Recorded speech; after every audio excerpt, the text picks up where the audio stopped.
और पटना से बड़ी खबर, जहां बीजेपी चुनाव समिति की बैठक हुई। बीजेपी प्रदेश अध्यक्ष दिलीप जायसवाल का बयान सामने आया कि 60 सिटिंग सीट पर हमने चर्चा की है। जिस सिटिंग सीट के विधायक का प्रदर्शन अच्छा है, उनके खिलाफ माहौल नहीं है, उन्हें अगली बार भी मौका मिलेगा।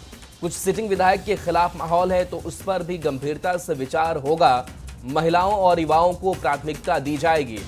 जो बची हुई सीट है उस पर आज चर्चा करने की बात जायसवाल ने कही है। और साथ ही ये भी कहा कि एनडीए में कोई बड़ा भाई और छोटा भाई नहीं है। एनडीए पूरी एकजुटता के साथ चुनाव लड़ेगा और जीतेगा भी।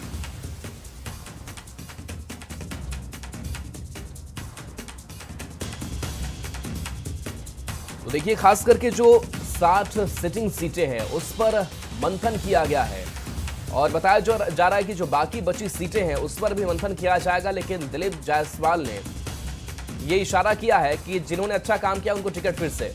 बयान सुनाते हैं।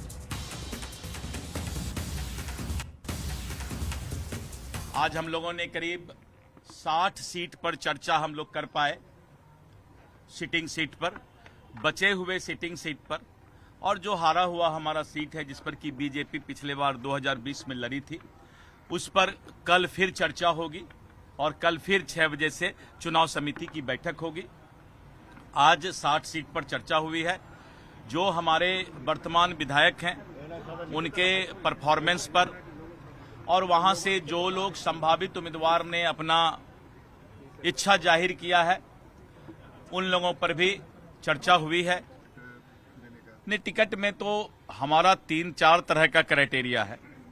पहला है कि जिस सिटिंग सीट के विधायक का अच्छा परफॉर्मेंस है और जिनका रिपोर्ट भी सही है, एंटी इनकम्बेंसी नहीं है, तो वैसे परिस्थिति में वैसे सीट पर जो है विचार हुआ है कि उनको आगे हम लोग मौका दें। इस बार कोई बड़े भाई छोटे भाई की भूमिका नहीं है। इस बार एनडीए एकजुट होकर चट्टानी एकता के साथ आगाज करते हुए चुनाव लड़ रही है।